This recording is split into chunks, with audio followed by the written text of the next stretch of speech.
Hello and welcome to my channel, Redeeming Thunder. I'm so happy that you are here. Now, this is the channel where we say Yahuah for the creator of the universe. And the channel where we say Yahusha for our Savior who died on the cross and rose 3 days later. Now, this particular video, if you are waiting for your future ordained spouse, if you are wondering who he is, it is going to be revealed in this video.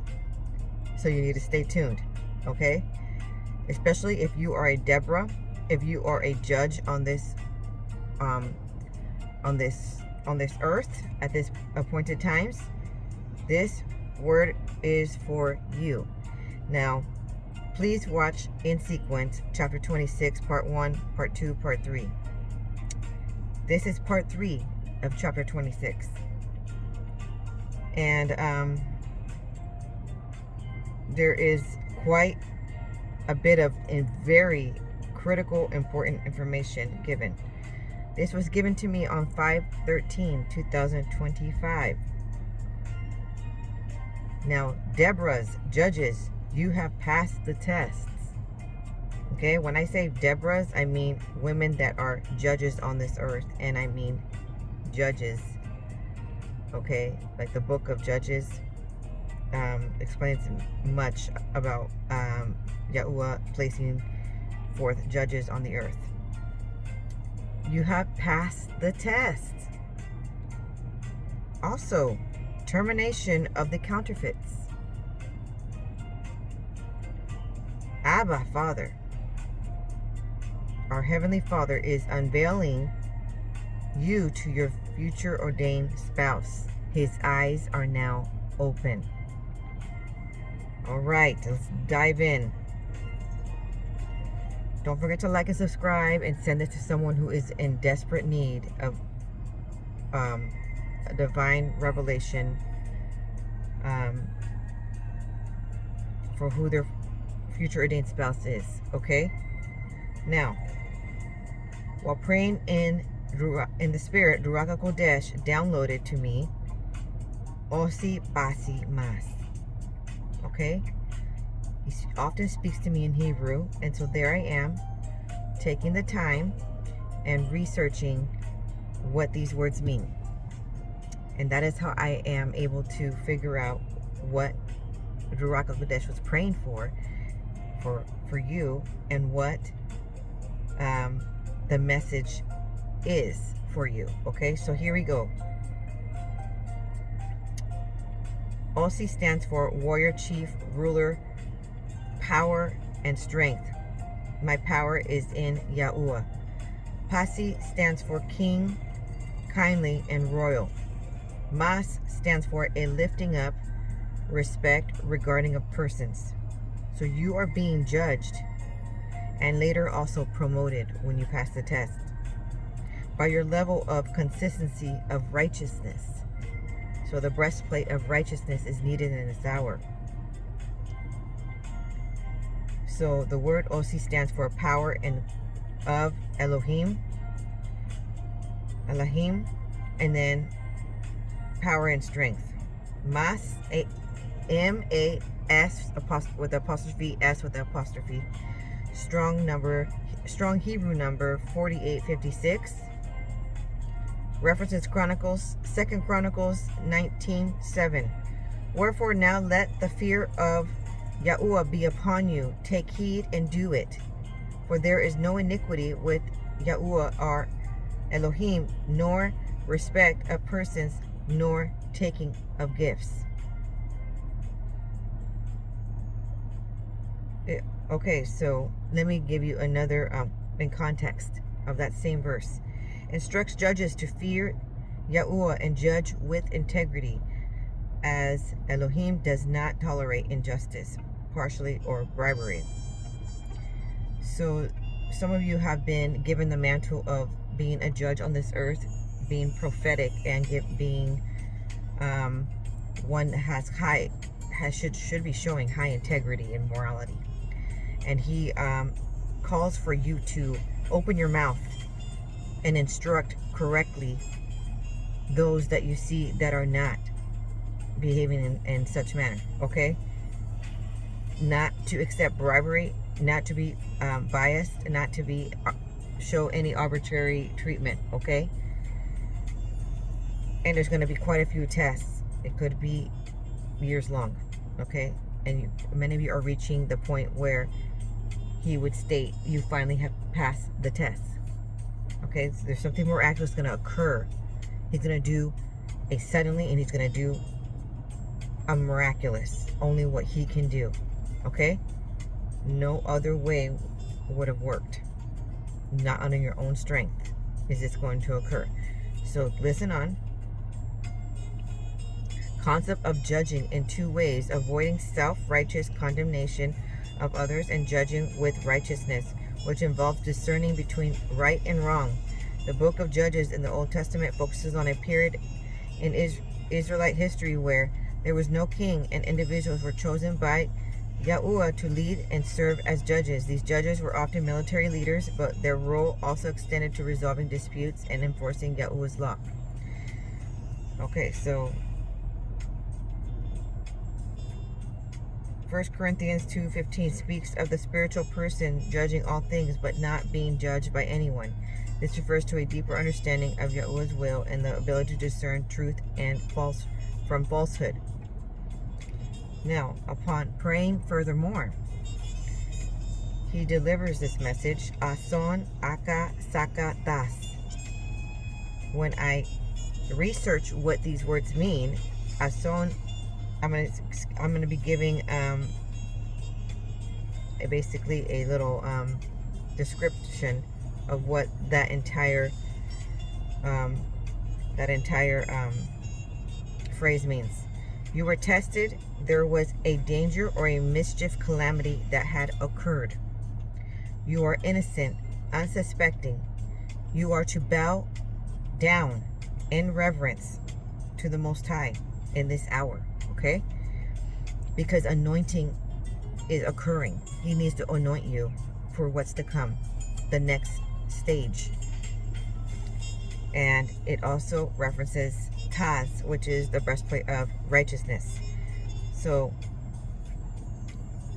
the Strong's 172, akakos, with the word aka, references not bad, innocent, or harmless, okay? The word tas, T-A-S, in the ason akasaka tas is used for as referencing the breastplate of righteousness, Ephesians 6:4. The word ason translates to harm, mischief, calamity, or disaster. Okay. So in this context, somebody was trying to destroy you. Somebody was trying to destroy your future ordained spouse union. Okay? It could have been many. It could have been demonic attack, okay? And even with that attack, you were seen as innocent. It is very important for you to ascend, that you, when you receive these tests, that at the end of the day, you are seen innocent in Yahuah's eyes. That's how he can promote you. That is how he can ascend you. That is how he can deliver these miraculous miracles to your life with divine favor and grace. That is how he can do it, because there's nothing of fault on your behalf. If there was, you'd have to be tested again until there is not any fault. Okay? And recently you have passed the test. And the test could have been, thank you, Holy Spirit, the test could have been where he had recently had told you that the individual that he's been showing you is not the one any longer. And you had treated that person kindly going forward. Regardless, you had continued to pray for that person. Okay? There was some revelations in these other videos prior to this chapter. This is chapter 26. So you want to watch the chapters prior to this, of some kind of punishment, maybe, when they didn't take the call. But now it is revealed that there was some kind of holdup of the reasons why they couldn't take the call. They weren't brave enough. There was something holding them back. I do have a dream that I want to disclose that will reflect this word. Okay? And you need to pray for your future ordained spouse, because if someone's not feeling brave enough or courageous enough, that's because there's some barriers. Okay? Moving on. Now, the armor of Yahuah. Every single day, you need to cover you and your future ordained spouse with the armor of the Spirit. So, finally, be strong in Yahuah and in His mighty power. Put on the full armor of Yahuah, so that you can take your stand against the devil's schemes. For our struggle is not against flesh and blood, but against the rulers, against the authorities, against the powers of this dark world, and against the spiritual forces of evil in the heavenly realms. And you will see that when I disclose this vision that I received. Okay? Therefore, put on the full armor of Yahuah, so that when the day of evil comes, you may be able to stand your ground. And after you have done everything to stand firm, with the belt of truth buckled around your waist, and with the breastplate of righteousness in place, and with your feet fitted with the readiness that comes from the gospel of peace. In addition to all this, take up the shield of faith, with which you can extinguish all the flaming arrows of the evil one. Take the helmet of salvation and the sword of the Spirit, which is the word of Yahuah, and pray in the Spirit on all occasions with all kinds of prayers and requests. With this in mind, be alert and always keep on praying for all the Lord's people. Okay, so now I want to share the vision I received. I saw a woman and a man, and they were standing by an open door, where these people, Yahuah gave me somebody that is to have a future ordained spouse. Okay? And she decided to pray for him in that moment, and I saw her standing next to him. She did not touch him. She just was praying, standing there and praying for him. And so suddenly he looked to have some armor on, and his stature was taller, and it looked like broader shoulders. He looked like himself, but a bigger person. Okay? And then he had on a belt. He had on these special shoes. He had on some shields over his shins. He had on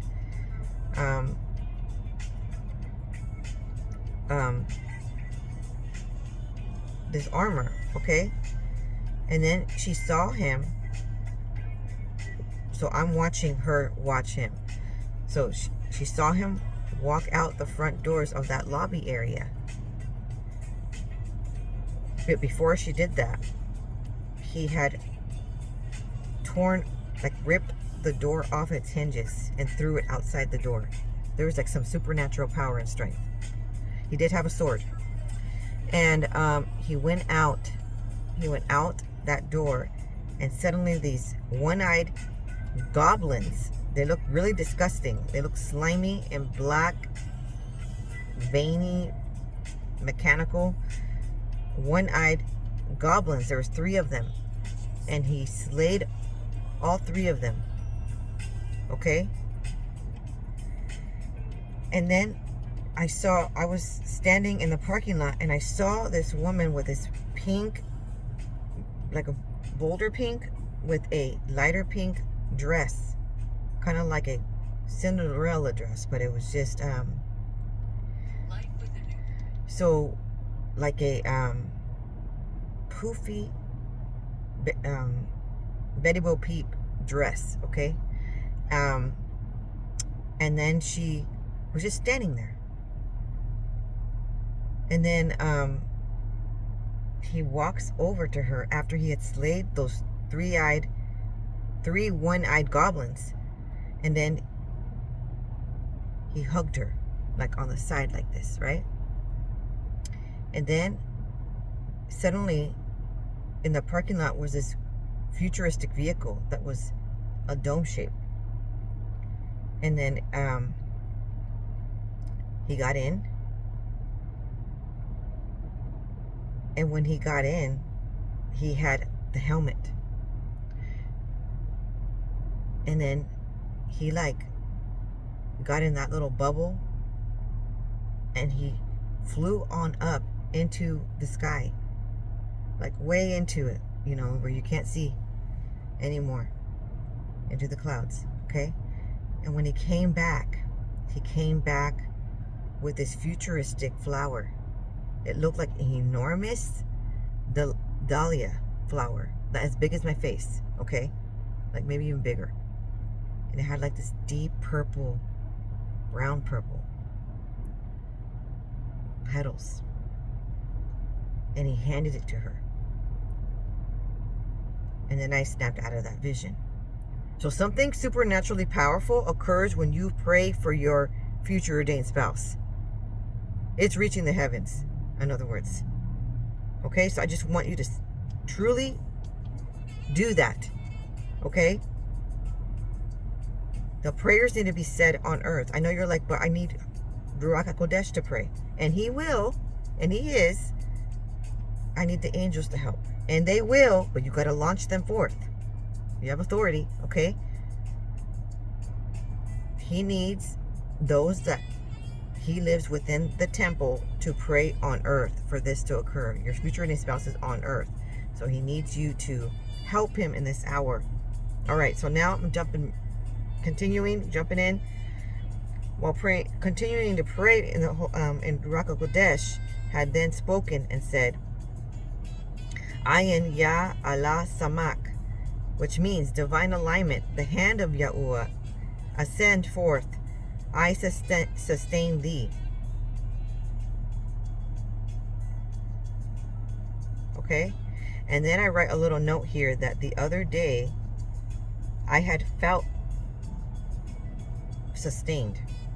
I had a feeling, okay, that I want to give a visual of what it feels like.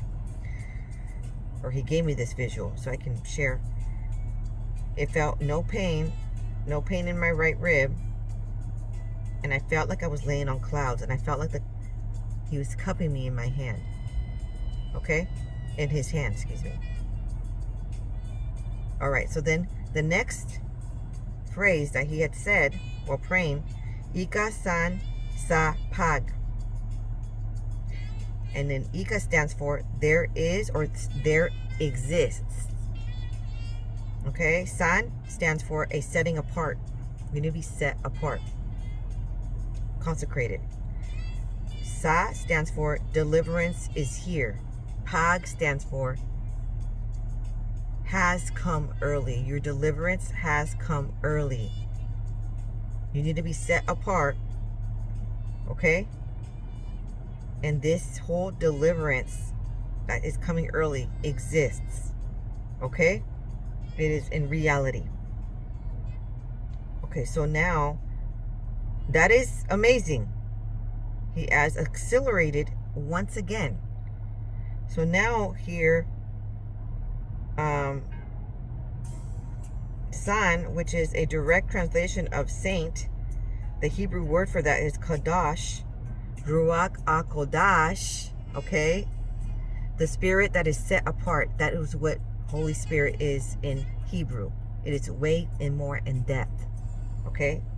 So, conveys the idea of a sanctity or holiness, the concept of a saint, okay? So that's where that word comes from. In lexicon, Strong's Hebrew number 6291, the word pag means early fig. He's giving you it He's giving you a time frame now. Listen on. If you're just like, when is he coming, or when is he being revealed, or when is he going to notice, or when it, okay, here it comes. It means an unripe fig, a green. Okay, so it means, it gives Songs 2:13. The fig tree putteth forth her green figs, and the vines with the tender grape give a good smell. Arise, my love, my fair one, and come away. So I researched, when do these figs sometimes come early? When in the time frame? And it's July through August is the season of figs.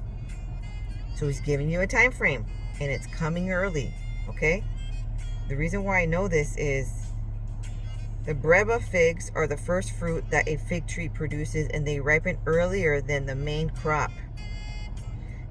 They develop on branches from previous year's growth. Early ripening, that's what it means. All right, so with some varieties reaching maturity as early as late spring or early summer. When does summer begin? Summer begins June 21st, right? We are in the month of June when I'm recording this video. Even though I received this word in May, it is appointed time for me to record this video now. So we are in early June, and it's saying that it matures when it comes early. It matures in early as late, it matures, this type of variety reaches maturity as early as late spring, which late spring is now early June and May, or early summer. So early summer would be late June, right? But if we're talking about Hebrew calendar crops, it may be July, August. I will put a little note there, okay, in the video. But I'm just saying, it's coming early, so it's coming earlier than the usual time frame. It's probably now, right as the summer begins. So around June 21st, you're going to see something significant on earth now, okay? So now, continuing to pray, then he says, Elia Salah Paya Ayen Yah. Elia stands for an oak tree, an oak of righteousness. So apparently we need to have righteousness. We need to be in righteousness for this to occur. Okay? Then it says Salah Shaya, which means I weigh your heart, weighing and balance. The word saya can signify the act of weighing or balancing something, emphasizing the importance of fairness and integrity. Then it says, you have shown yourself of good merit, a fair judge, Deborah, in this land. Now, Abba wants to grant you a marvelous, extraordinary miracle. Yes. Why? Because you're in a divine alignment. The eye of Yahuah is upon the matter. The hand of Yahuah, Ayin Yah, is the eye, and Yah stands for the hand of Yahuah, is upon the ordained spouse unions in this hour, and he will cause a miraculous, powerful, suddenly to occur and overcome any obstacle. Okay? So the word pala stands for, that's strong 6381, if you want to research that, to be marvelous, to be wonderful, to be surpassing, be extraordinary, separate by distinguishing action, to be beyond one's power. Do you understand that? It ain't with your own power. It ain't anything that you have done all on your own. There was a supernatural power that occurred. Deliverance, okay? That you helped deliver your future ordained spouse from whatever obstacles that they were going through. And they look nasty. They look ugly, those one-eyed goblins. Okay, so that was in the way, and it is no more. Okay, so now miracles, signs and wonders. Miracles are going to happen.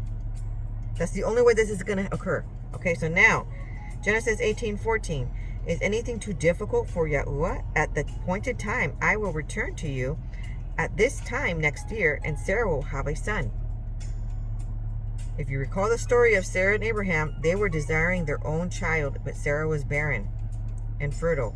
All of a sudden, at the age of 90, around 90, angel came to both of them and told her she was going to conceive a child.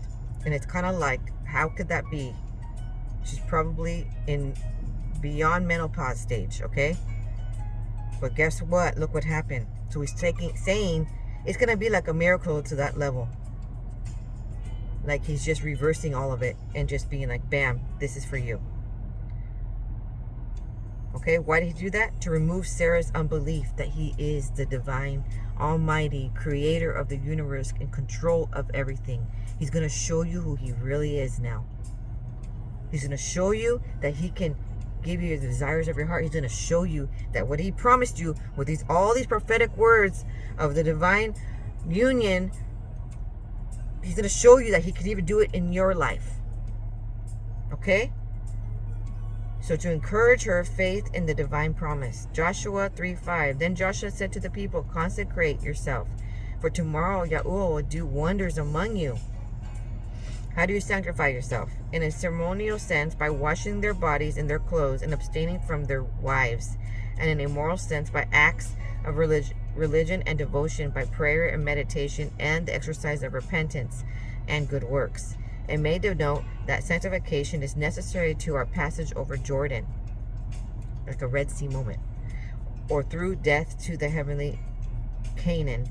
For without holiness no man shall see Yahuah.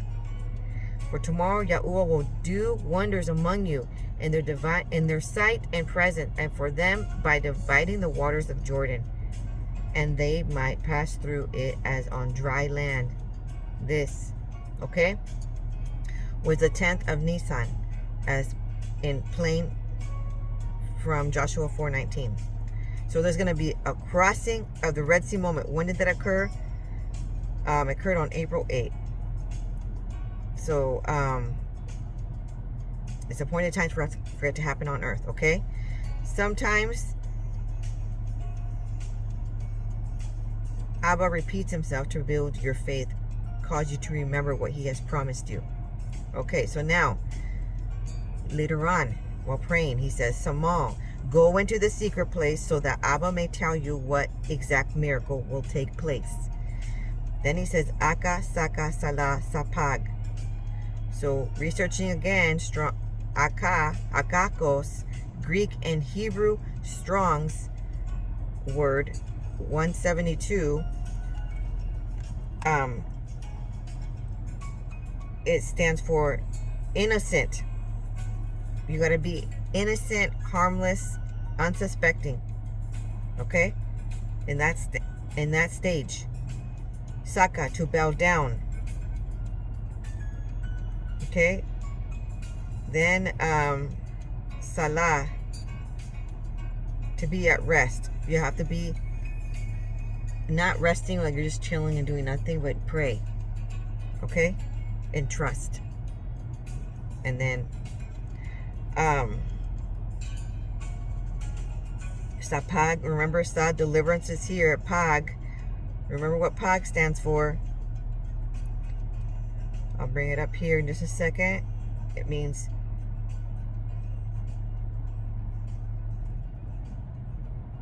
imagine if someone says, arise, my love, my fair one, and come away with me. Imagine.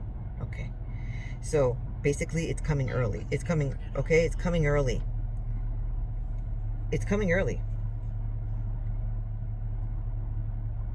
This revelation where he is acknowledging is unveiled and now can see who you are. That part is coming early. All right, so now here we go. Now suddenly, as I'm researching, because sometimes I'm going on for hours, okay? I'm going for hours researching, and just suddenly I'll be like, I'm not that sleepy. I'm like into what I'm. Is this not interesting? I'm pretty sure this is interesting to anybody, okay? And just imagine being really engrossed in collecting all the mysteries together. It's like a puzzle. It's like a solving like the treasure. I mean, finding the treasure. Okay? So I'm into it. I'm not trying to fall asleep anytime soon now. But suddenly, I'll just be really into it, and I just feel like I fell asleep already. I'm like, well, okay. So I just fell asleep, right? And then while I'm asleep for those 1 to 2 seconds, not even that long, suddenly I hear the first one in the sub days.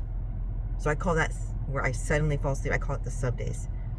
And an angel will deliver a message. And he said, the first one. And I heard it in my right ear.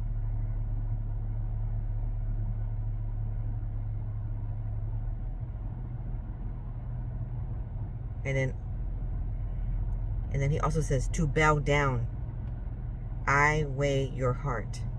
That was the entire thing that I heard. Okay, so now Hebrews 7:26, for such an high priest became us, who is holy, harmless, undefiled, separate from sinners, and made higher than the heavens. So we're like to the consecration of a high priest.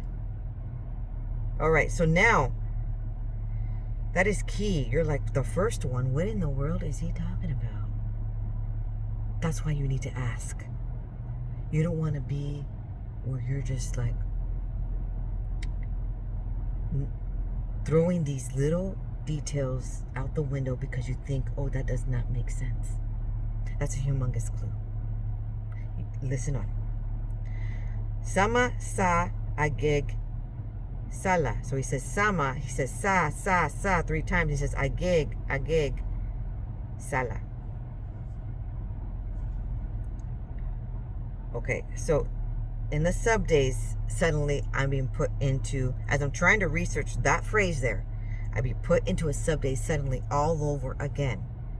And he says, as my head nodded, as I was zonking out, falling asleep, I heard, I understand.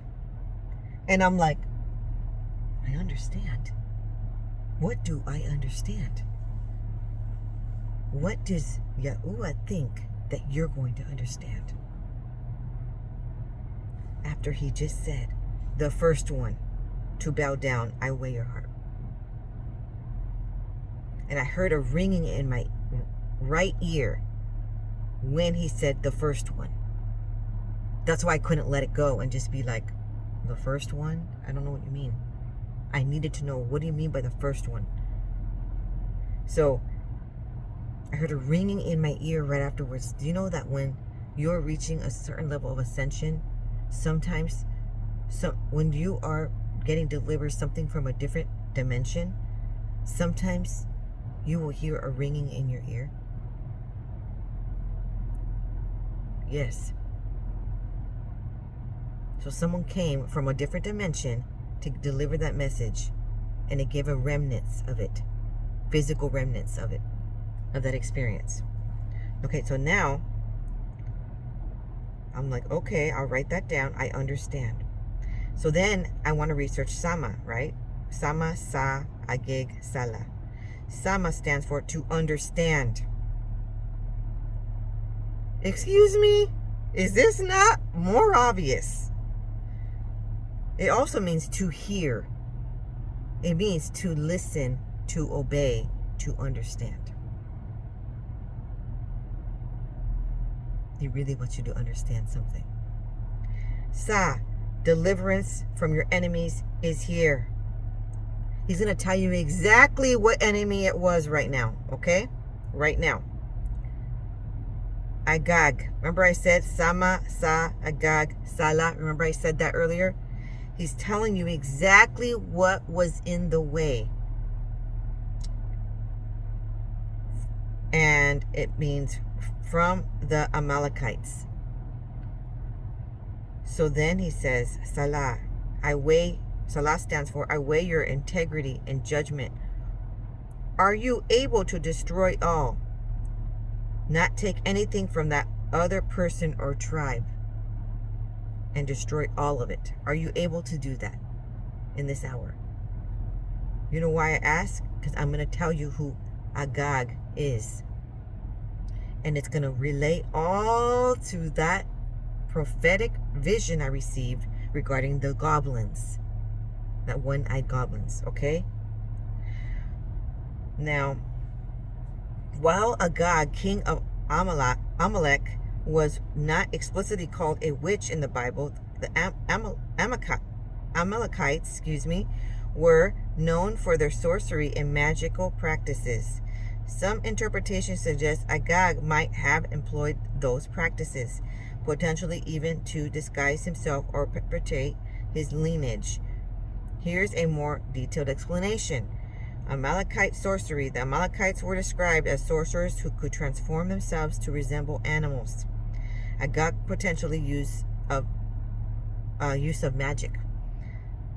Some interpretations suggest Agag might have used magic to disguise himself as an animal to avoid capture, or cohabited with a woman who used magic to disguise herself as an animal. This is sounding kind of creepy. You're like, what is going on here? Okay. Dynastic name. Agag might have been a dynastic name from the kings of Amalek, similar to Pharaoh or for the Egyptian kings. Rebellion as witchcraft. In some theological interpretations, the disobedience of King Saul to the commandment to destroy Amalek is likened to witchcraft. What tribe was King Agag from? Amalekites. Agag had been the title of the king of the Amalekites since the time of Exodus. He and his people were a perennial enemy of the people of Yahuah. What did Saul do to Agag? He took Agag, king of the Amalekites, alive, and all his people he totally destroyed with the sword. That's 1 Samuel 15. So what did Saul fail to do? He failed to execute Agag and allow the people to keep some of the spoils. And this resulted in Samuel's pronouncement of Yahuah's rejection of Saul as king.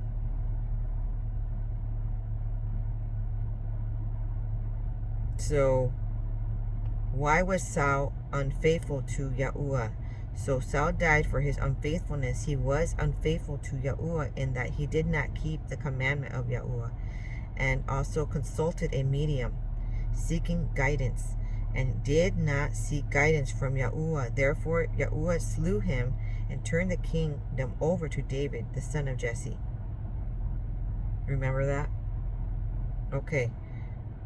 So who killed Agag? In the Old Testament, Agag, the king of the Amalekites, was killed by Samuel. He was a prophet. The execution happened at Gilgal, and Samuel hacked him to pieces. This act was a fulfillment of a divine commandment to utterly destroy the Amalekites, including their king, for their past sins. So he hacked him to pieces. So in the vision, the woman watching the man that's supposed to be her future ordained spouse hacked with the sword to pieces of those one-eyed goblins. And I had that vision back in probably March 2025, and this word was given to me in May 2025. It wasn't back to back, so I wouldn't have known. It just is tying together. Okay? Something occurred that was pivotal in this hour. That prayer did something for this future. Those prayers that you pray in the past do something in the future. You got to you got to pray. Prayer does everything. Prayer moves mountains, okay? someone of righteousness. That's key right there. Now, revealing who it is. Suddenly, I'm putting the subdays after I research all that. And all of a sudden, I hear in a whisper, that's enough. They have to be united soon. And then I hear again, I fall asleep again. With purpose, I unite people. Age don't matter. And I'm just like, wait a minute, why would he say that? Other than some of these unions, they're going to be quite a difference in age. Maybe that individual is going to be younger than you, or maybe that individual is going to be way older than you. It may not be right your same age. So don't discount someone that Yahuah showed you in the past, and you're discounting them just because they're of different age of you, of what you are, okay? And he says, that's enough. They have to be, but not saying it in that type of tone, okay? He's like, that's enough. They have to be united soon. And I wake up, right? And then I hear it like again, with purpose, I unite people. Age don't matter. Or age doesn't matter. So I'm like, okay, I write that down. And then, remember he said in the subdays, the first one. Okay. All right, so then another subdays, I understand. All right. So now, gathering all of those clues, now I'm praying in the spirit again. This still on 5/13/2025. And he says, Sopo Sanamasi, which means sop. Okay?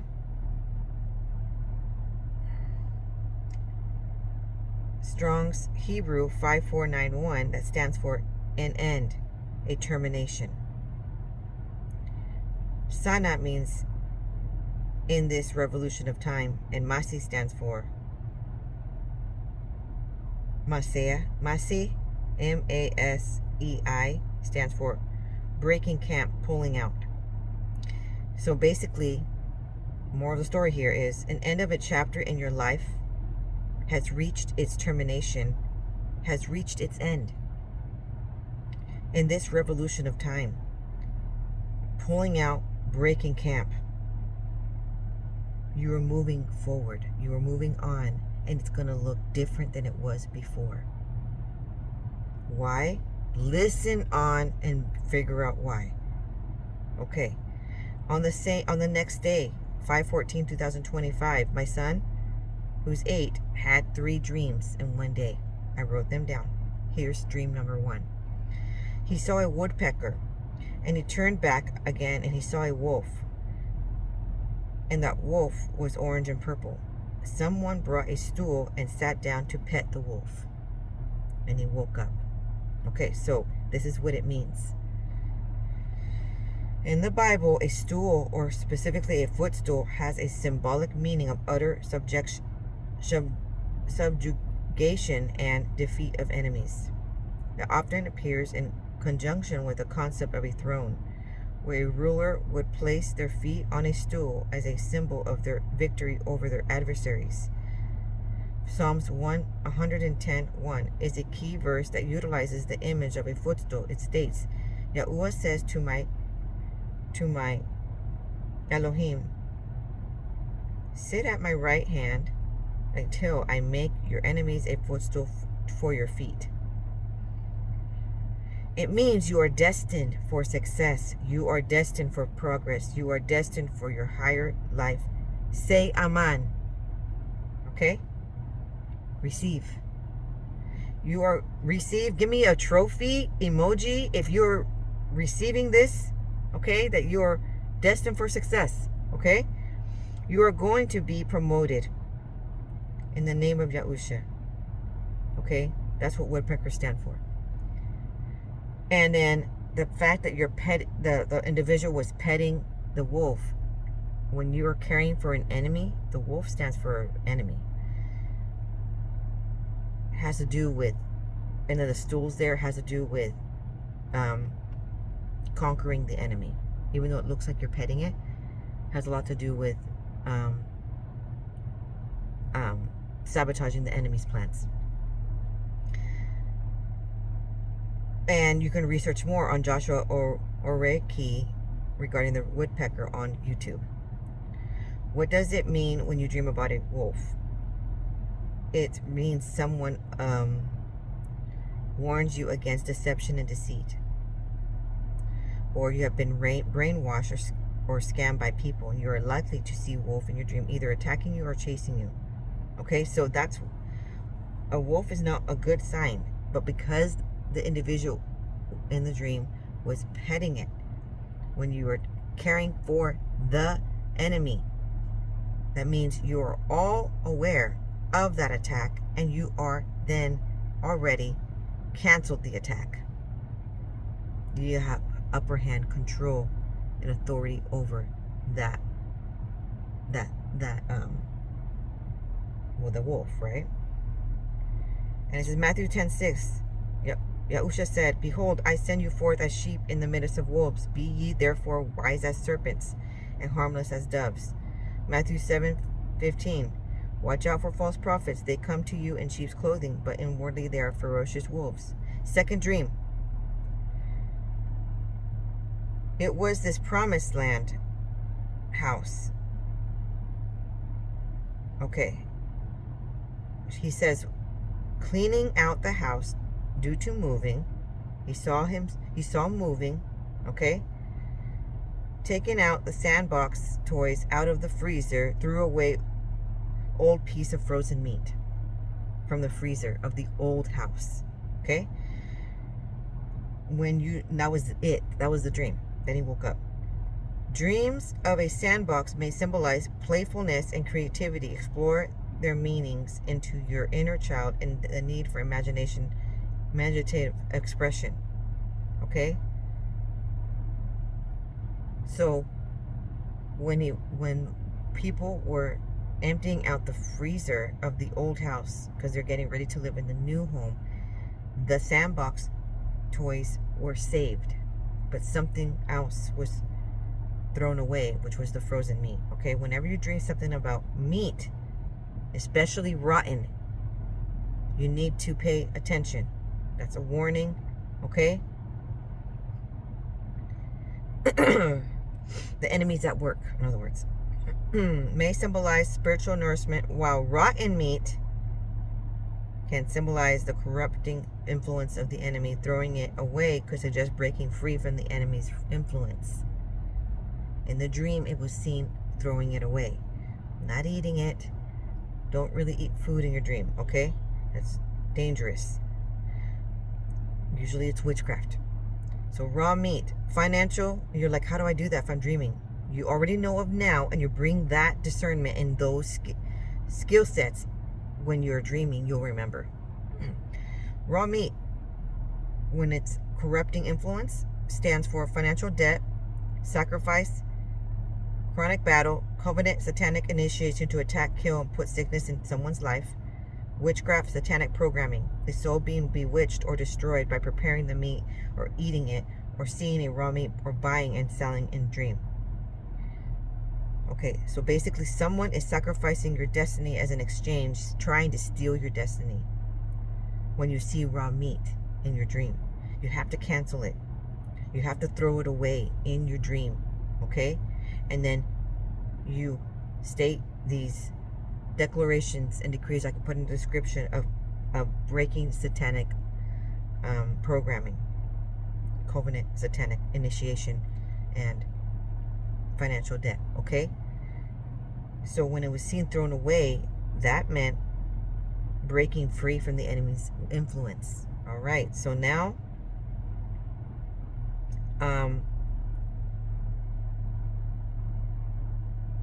the third dream. He saw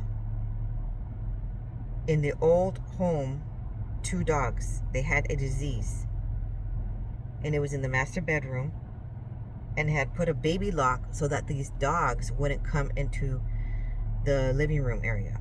But they kept escaping or jumping over, specifically one of them.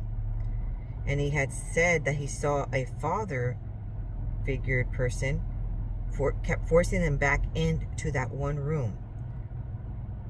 And finally they had barricaded the walls all the way up and they couldn't escape.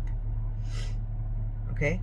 And then they stayed there, and then the individuals, they moved to the new home. Okay, so while you are moving into your promised land, there is a witchcraft of infirmity that wants to follow you. Okay? So, but in this dream, it was significant to see that one had been triumphant when they finally were able to add more barriers of to trap the dogs, okay? And not bring him along with. I'm not talking about your dog on earth, okay? I'm talking about spiritually. A dog is significant, it means unclean, okay? So now continuing, a Rema word here. What are you doing? Pause it. So now I'm praying in prostration. Write that down. Arabatasi times 3, he said. Which Arabata stands for angry. Angry, angry. To visually see something on earth or receive a vision. He's going to show you what he is not happy about. Something that you maybe have been doing, maybe giving up on the promise of the ordained spouse altogether. So you've been just hunkering down on just dealing, looking up with your own interests of your own idea of who you want the ordained spouse to be. Okay, it can't be called ordained if it was your idea. It would just be called your own selection. Okay? Maybe it could have been that. I don't know exactly what he means. You may have to go into the secret place and ask him, what was he angry about? Something. Okay, so now he says kashe, kashe, kashe, which means rainbow, the word bow, which means nothing is too hard for Abba that he could actually create a rainbow. So he's saying a rainbow promise, a rainbow promise, a rainbow promise. Your future ordained spouse union is a rainbow promise. Then he says, Ayin Soma, you're not going to get back in. I need you out on the field. He says that in a Rema word. And suddenly I see a vision as I had my eyes closed. And I see, as clear as day, a baseball dugout. And I see someone, a teenage boy, going in to sit in the dugout holding his bat. Like if he was just going to get comfortable and letting other people play while he just sits in the dugout. Okay? He does not want you to go back in and give up on this dream. Like that little boy. He wants you on the field. Okay? So now, fall back into a sub-day sleep for 2 seconds. And he says, it's deeper than that. And then I'm researching again. And then he says, the cause and effect. There's a cause and effect happening now. So there is something that is planted, and now the seed was planted, and now there is growth. Okay? It is too late to backtrack it all. Because it's going forward now. It's in forward motion. It is now. Okay? Now he says to you, you mustn't screen out the plots you feel unamusing. Even when it's unamusing when you're in the waiting and you're in the unknown. Okay? Those are key to learn how you have come a long way and matured and where you have room for growth. I said you're ready. I didn't say perfect. You are ready for this stage. Remember there was an end of the chapter? Okay, and there's a new one? This is what he means by that. So some of you have been in certain relationships like right now and recent past, or still right now. And he says, you are not going to be seeing old dark sunshine. What would mean old dark sunshine? Someone that is pessimistic. Someone that is not positive. Okay? You know how you say Mr. Sunshine? Well, he's kind of making a joke here. He's saying old dark sunshine, where it's fake sunshine. It's not really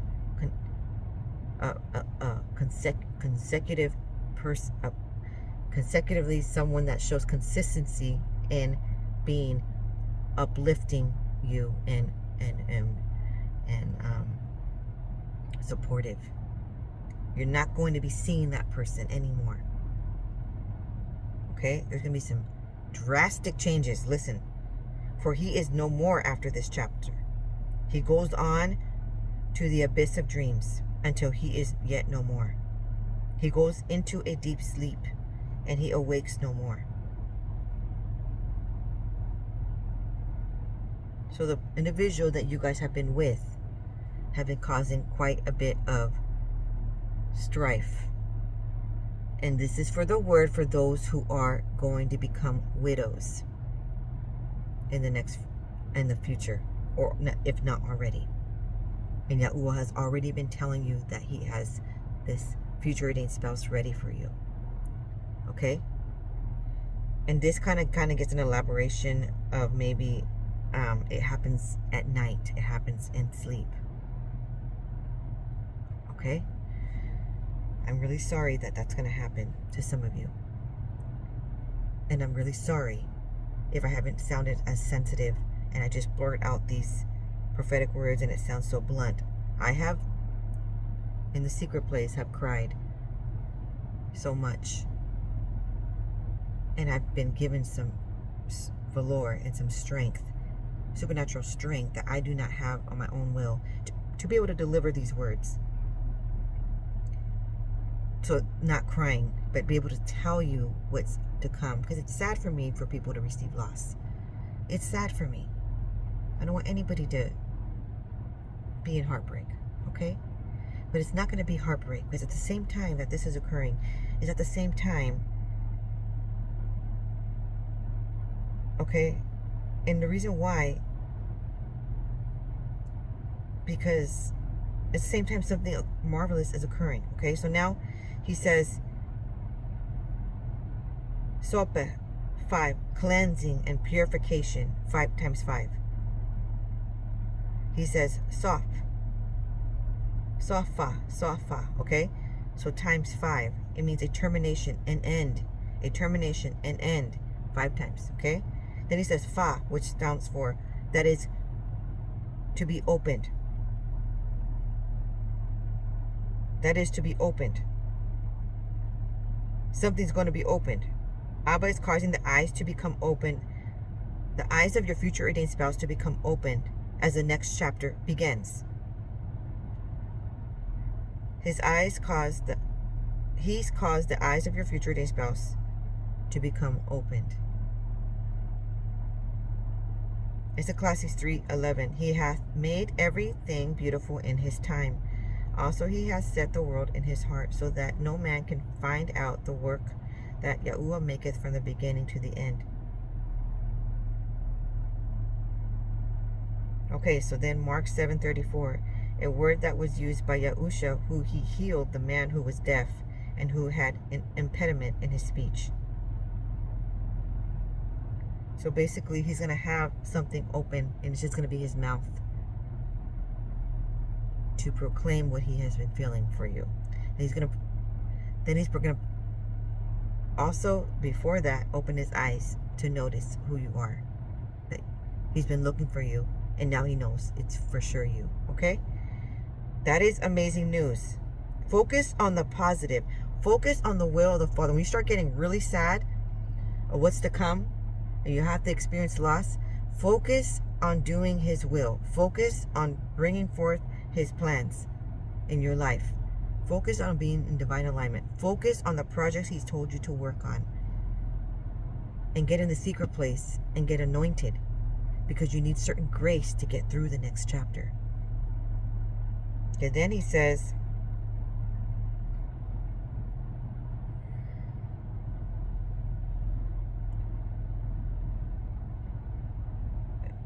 okay, suddenly I'm put into sleep again, all of a sudden, 2 seconds, right?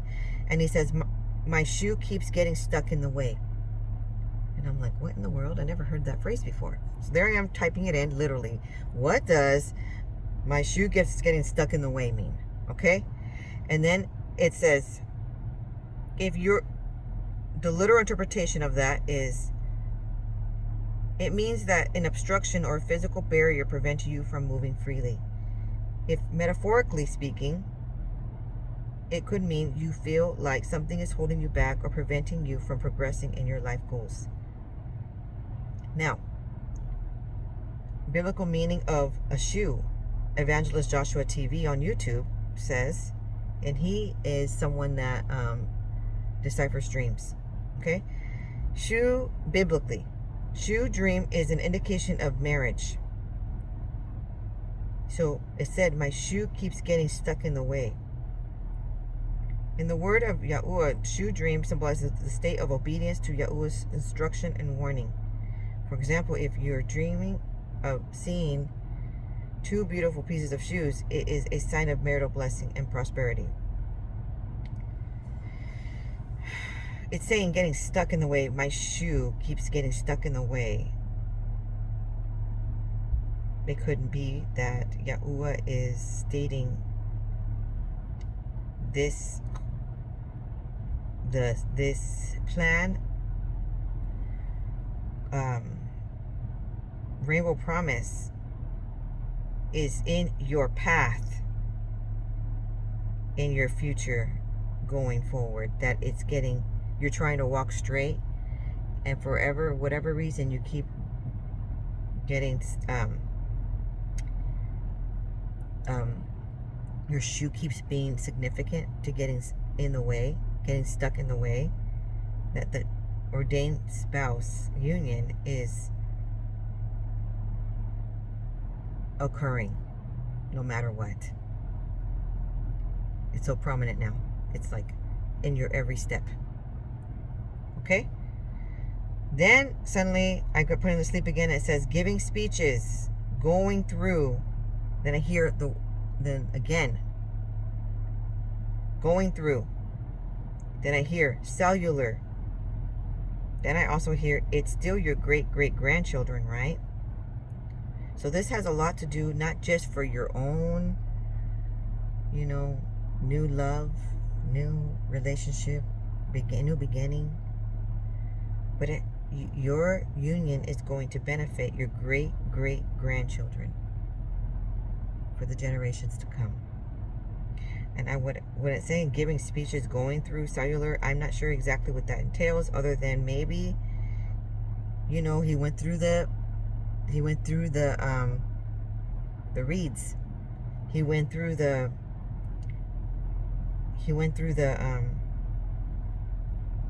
your social media or through people, and is discovering who you really are. And maybe a phone call or something that has to do with a connection to verbalize what he means. Some kind of communication is coming. All right, that's all I got for you for today. Thank you for joining me. Please pray, declares and decree blessings over your life, and we'll look for the description to cancel satanic attacks. Okay? And I will see you on the next video. Shalom.